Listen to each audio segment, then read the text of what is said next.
ملګرو ملتونو د افغان ولسمشر محمد اشرف غني نوم په ټوله نړۍ بد کړ او ورسره یې د رولا غني او حنیف اتمر سره هم شرمونکی کار کړی.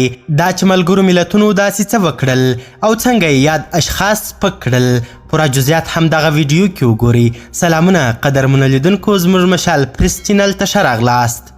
د ملګرو ملتونو د مشرانو په تازه لیست کې د افغانستان د ولسمشر نوم نسته.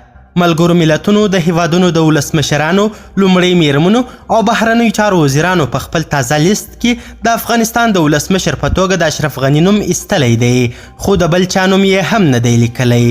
د ملګرو ملتونو په دې لیست کې د افغانستان د لومړۍ میرمنې په توګه د رولا غني نوم هم نه لیدل کیږي او د بهرنیو چارو د وزیر په توګه د محمد حنیف اتمر نوم هم لرې سوی دی.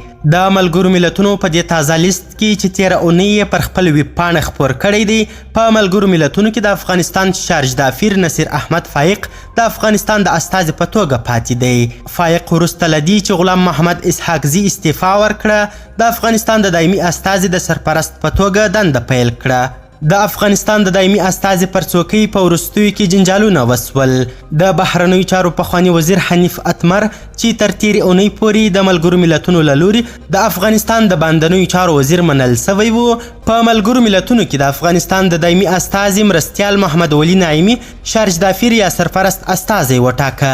خو فایق چې ظاهراً یې د ملګرو ملتونو ملاتړ درلود، د سرپرستۍ چوکۍ خپله کړه. د هیوادونو د مشرانو په اړه د ملګرو ملتونو په تازه لیست کې سره له دې چې د اشرف غني نوم لرې سوی، خو داسې لیکل سوي: د افغانستان د اسلامي جمهوریت ولسمشر.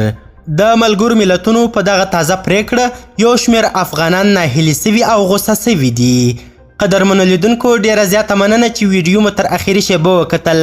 د لا زیاتو او په زړه پورې خبري مطالب لپاره زموږ همدغه مشال پریس یوټیوب چینل سبسکرایب کړئ. تر بیا او بلې ویډیو ښه وخت ښه چارې، د الله پامان.